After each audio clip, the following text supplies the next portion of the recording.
Former South African President Jacob Zuma faces prosecution on corruption charges. At the South by Southwest Festival and Conference in Texas, African entrepreneurs promote tech for problem solving. And new music from Congolese singer and songwriter MJ30. Africa 54 starts right now.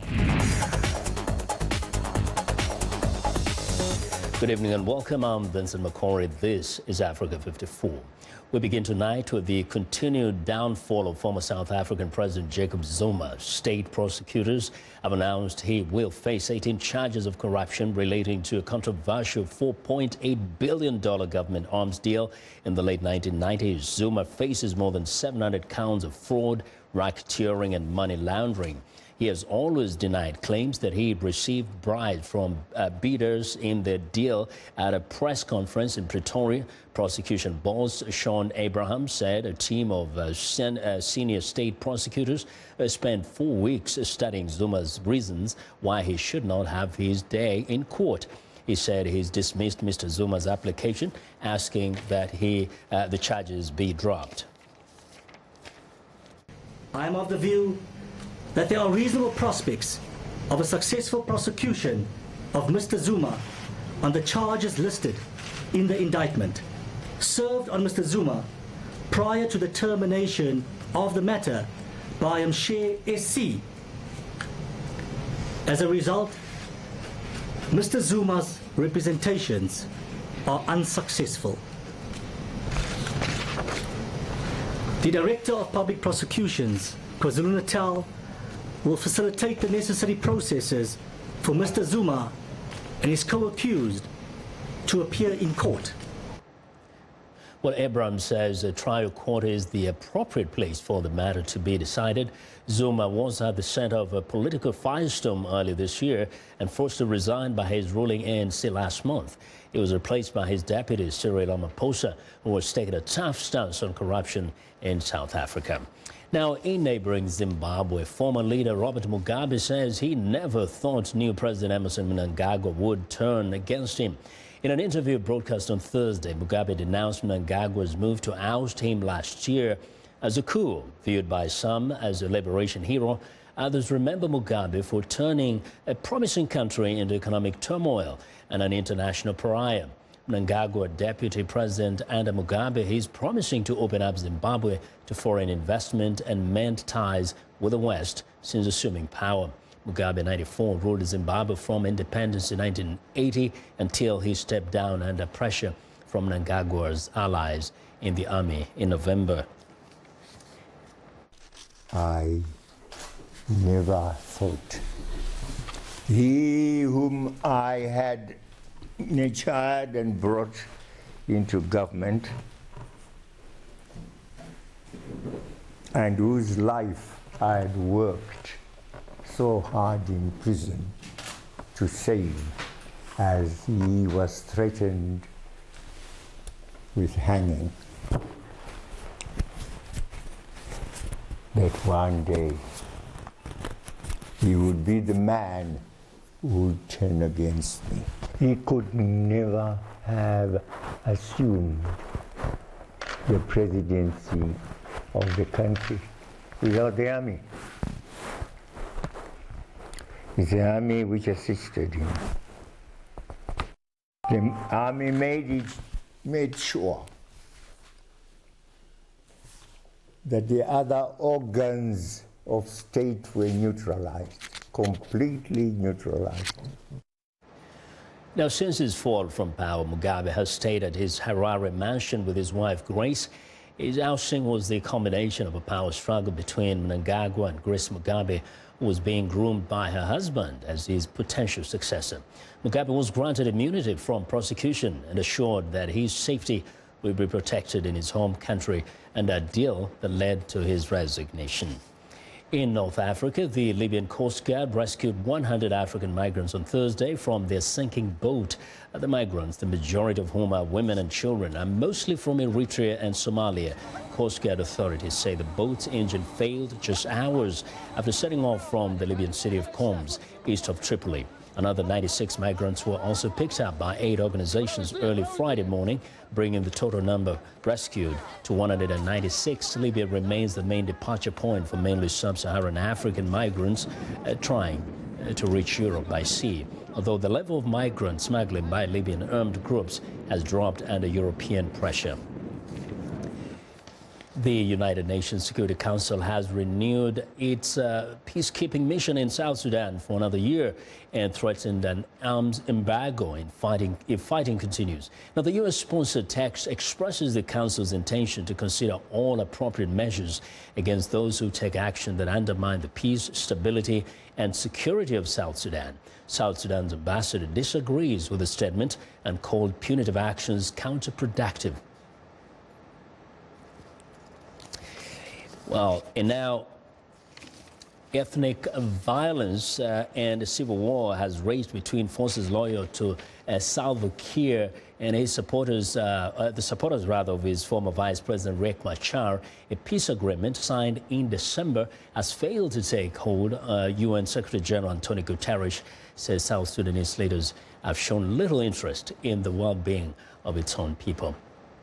Now, what's the next step in the U.S. Congress to address gun violence after thousands of students walked out of their classrooms this week to demand action in the wake of the Florida schools massacre?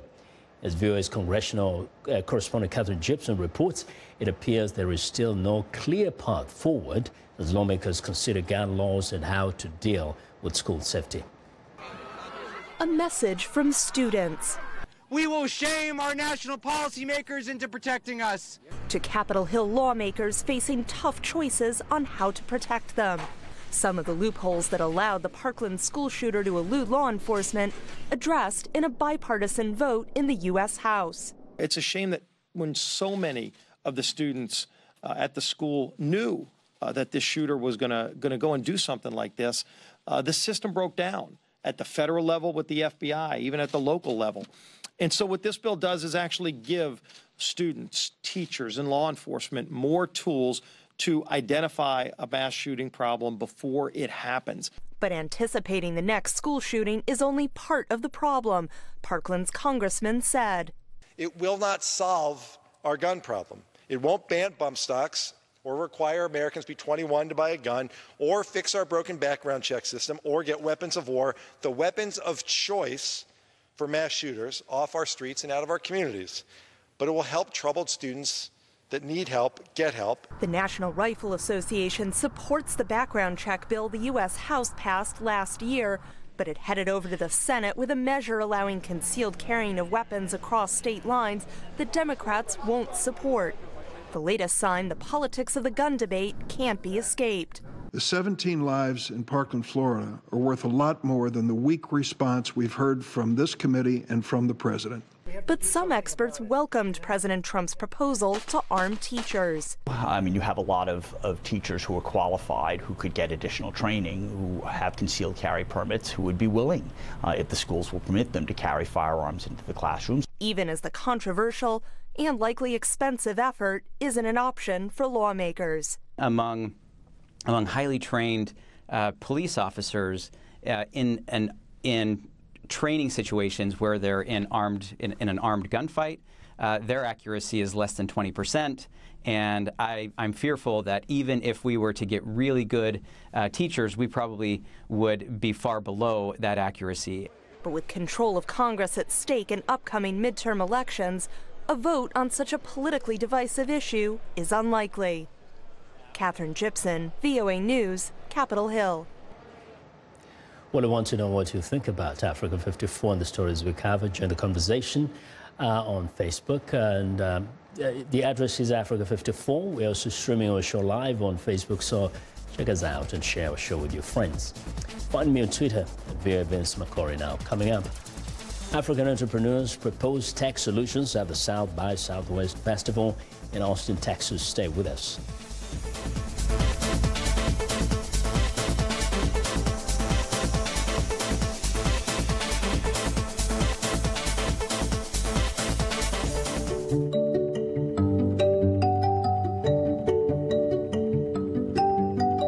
This is a country that I chose to become a citizen. I didn't have to become a citizen. I chose to become a citizen. I feel like America gave me an opportunity to pursue my passion as an artist. I really believe that clean eating is a way to a more successful life, or a happier life, if you want to put it that way. One of the things that helps me wake up every morning is doing better, being better. We grew up poor, and so I'm always focused on helping the working class be able to have a more comfortable lifestyle. I'm passionate about doing justice every day. I oftentimes say that justice is a verb, not a noun. You know, I believe in action and moving the ball forward.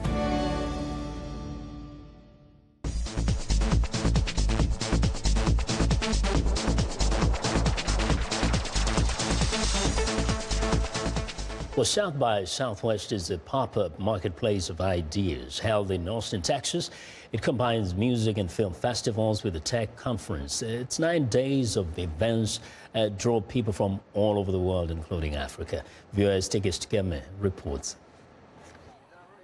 At the annual South by Southwest Festival, some African entrepreneurs speak passionately about solving problems using technology. That's where we got technology from. Tayo Oviozu, who spent 14 years in the United States, started the mobile banking service Paga not long ago after returning to his native Nigeria. I came up with this idea out of my own frustration, carrying cash around with me in Nigeria. I moved back in 2008 and from the US, and even though I was banked with 2 different banks, POS machines were not working, ATMs not working, and I realized that I always needed to carry cash around with me, and I hate carrying cash.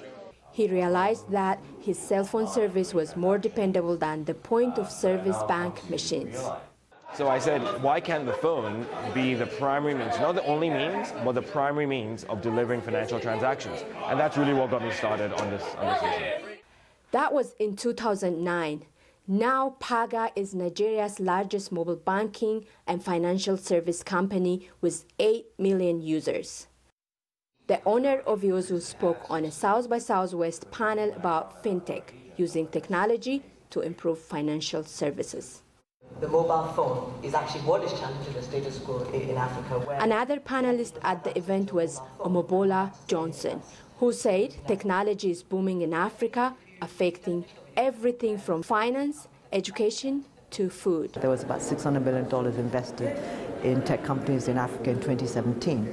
But this is a number that has been literally growing by 50% every single year. So it's growing very fast. Johnson knows tech. A few years ago, as Nigeria's Minister of Communication Technology, she helped introduce a national broadband plan to bolster the country's tech industry.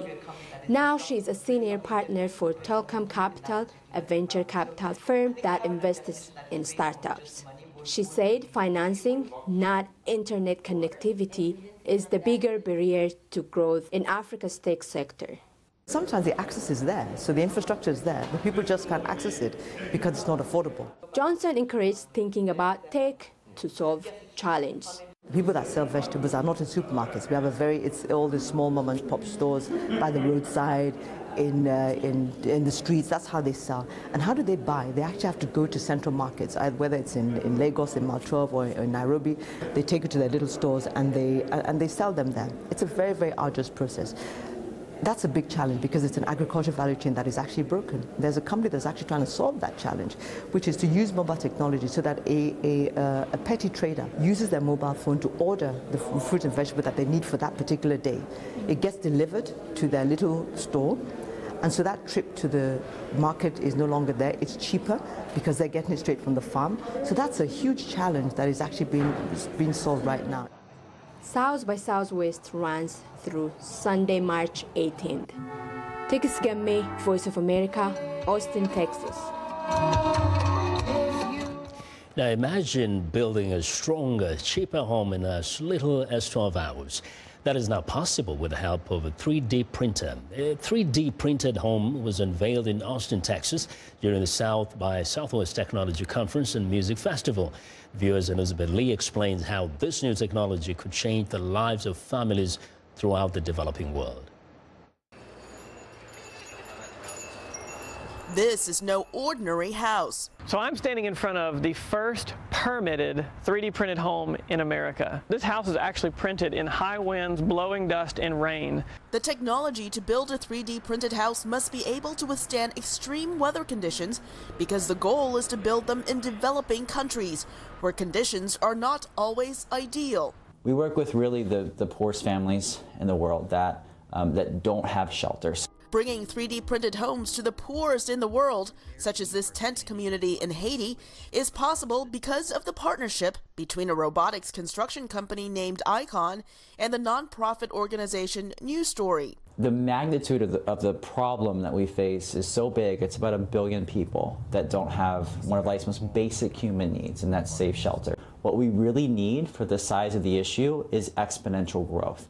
And that has to come through significantly decreasing costs, increasing speed, while doing that without sacrificing quality. The solution may lie with a new 3D printer and the unique mortar material used to print this house. We ran this printer at about 1/4 speed to print this house, and we were able to complete the house in less than 48 hours of print time. At full speed, it could be as little as 12 hours to print a house. Compare that to the 15 days it would normally take News Story to build a traditional home. Instead of it taking about a year to build a community, we could do it in just a few months. A 3D printed home is also cheaper. Traditional style, one of News Story homes is about $6,500 per home. Right? We believe over time we can get the new home below $4,000. Bringing housing to the poor and underserved of the world, usually those are the last people to get advanced technologies and advanced materials, and it's awesome that we're starting there first. News Story is working with local nonprofits, governments, and families to help fund these homes. The nonprofit plans to start printing homes in El Salvador this year. The goal is to create permanent 3D printed homes in developing countries that will last for generations. Elizabeth Lee, VOA News, Austin, Texas.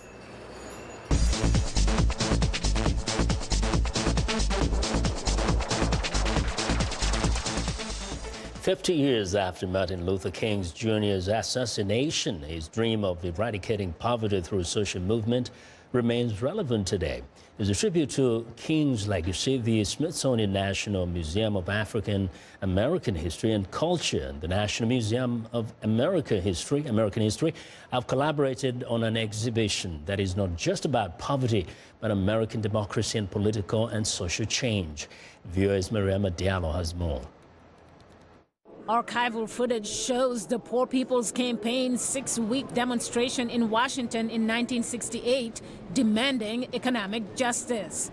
Curator Aaron Bryant says the movement attracted protesters from across America and represented Martin Luther King's final and most ambitious dream. King had always been concerned about poverty as an issue. I mean, he was a social gospel preacher.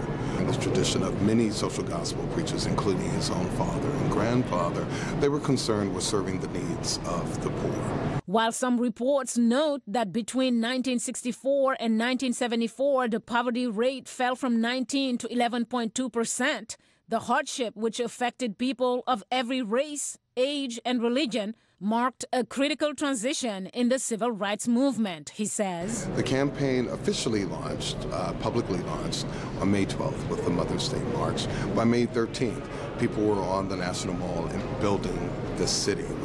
They took over the entire 16 acres and they built this tent city, an actual city that had a city hall, that had a cultural tent, a daycare center, a place for barbershops. They had medical services, dental services. They had electric lines, sewers. Based on architectural drawings, a three-dimensional map of the so-called Resurrection City shows it as it was actually built. We discovered in reading newspaper articles that this was called God's Eye Bakery.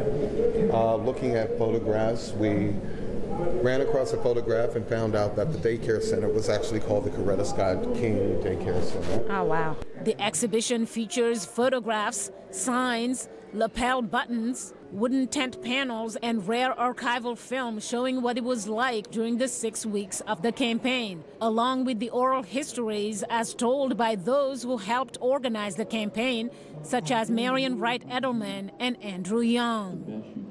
Bryant says the culture tent played a big role in creating a sense of cohesion for the movement. The culture tent was also important because it was where people came together to sing. The soundtrack you hear now is actually from Resurrection City, which is amazing to me. He also says regardless of conditions, every participant played an important role. While some met with heads of federal agencies, others came together to negotiate policies and potential legislation, even as others coordinated protests outside different departments across the city. Mariama Diallo, VOA News, Washington. Well, it's time now for a short break. Still to come on Africa 54. New music from Congolese performer MJ30. We'll be right back.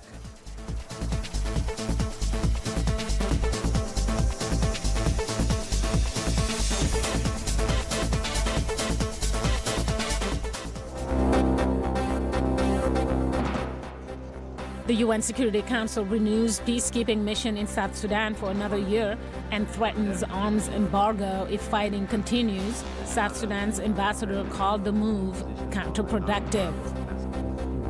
In Zimbabwe, former leader Robert Mugabe said he never thought that President Emerson Mnangagwa would turn against him and denounced Mnangagwa's move to oust him last year as a coup in an interview on Thursday. In Botswana, a Giant Club Summit hosts African leaders and delegates who will sign a petition which already has more than 1 million signatures demanding the EU closes its ivory trade. Finally, in Egypt, footballer Mohamed Salah inspires a barber in Minya to sculpt award-winning portraits into hairstyles.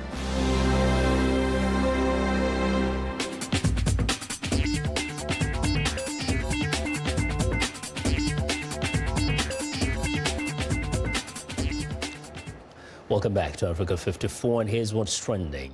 Versace has become the latest fashion house to eliminate fur from its collections, joining Gucci, Giorgio Armani, Hugo Boss, among others. Now, Versace hasn't said when it will phase fur out of their collections, but given the fashion cycle, it wouldn't be before the next winter season. Versace is joining a trend among fashion houses to make its collections more environmentally sustainable.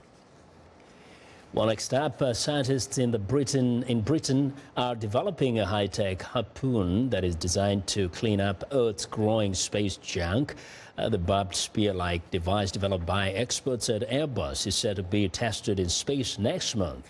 Decades worth of man-made junk is cluttering up Earth's orbit, posing a threat to spaceflight and the satellites we rely on for weather reports, air travel, and global communications.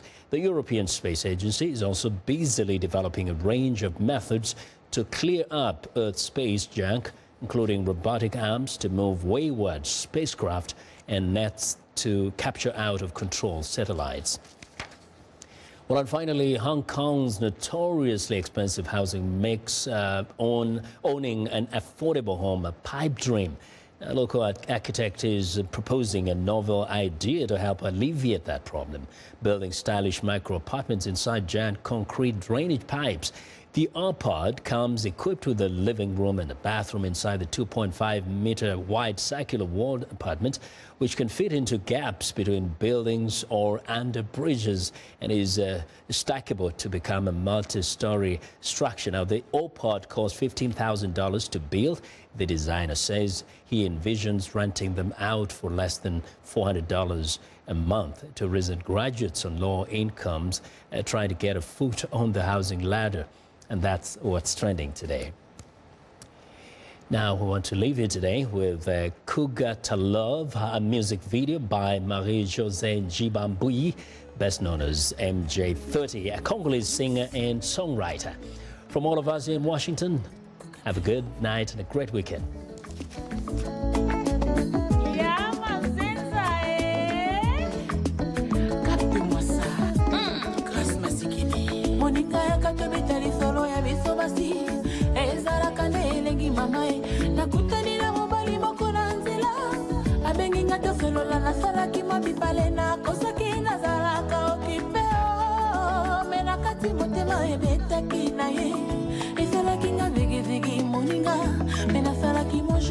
Comme toute femme qui se respecte à la première rencontre. Ah, Mimi Zoui, mère de Degas, Kisungana. Petit-Paul Moulou, Kendall Kougata. Nazotonatika, Marie-Paul Limoko, c'est bon. Il m'a regardé avec ses yeux de charme. Il m'a passé son numéro. Dans ma contact na yenyoso. Aleki ngapira lekani. Mais j'avoue, depuis wana motema ekobito. Nalula ki politesse na ye. Timidité na ye. Il était gentil, courtois, sexy. La benga et l'anime futur. Ah oui, parce que na kosala nyoso po wazala yangai. René Labbé, Thérèse JP, Robert Kapourou, la maman de Manassé Moulumba. Rama Miesi, le maire de Reza. Écosse ONG La Bonne Sémence pour la vie, ici à Moulex. Mamie Lolendo et Oka. Amadou Diaby.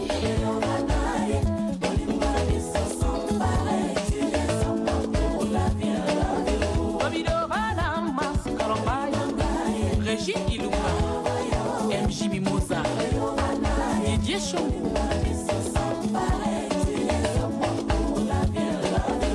I love you. Il a les yeux tout bleus quand il me regarde, je suis troublée du fond du cœur, je l'aime. Il a un regard enfant. Je suis bluffée. Mon mignon champion.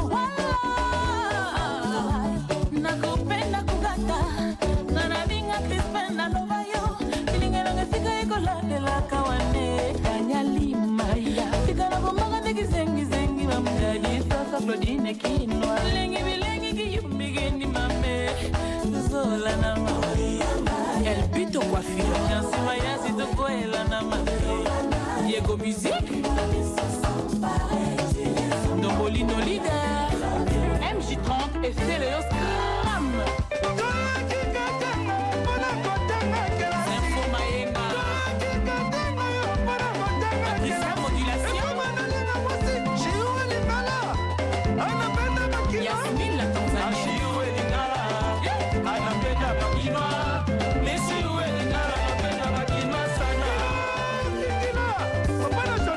Kanklo Zambila.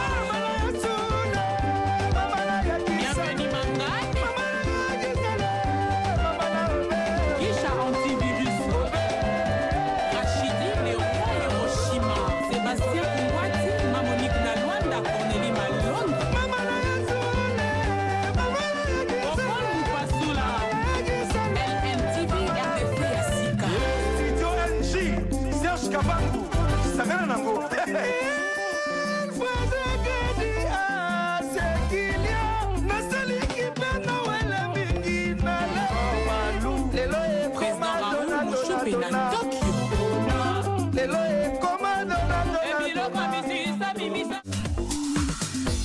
Welcome to English in a Minute. Woodwork is any part of a house or building that is made of wood. Crawl out of the woodwork. This expression sounds troubling. I won! I have the winning lottery ticket. Well, that's great. How much money did you win? I won $25,000. But please, don't tell anyone.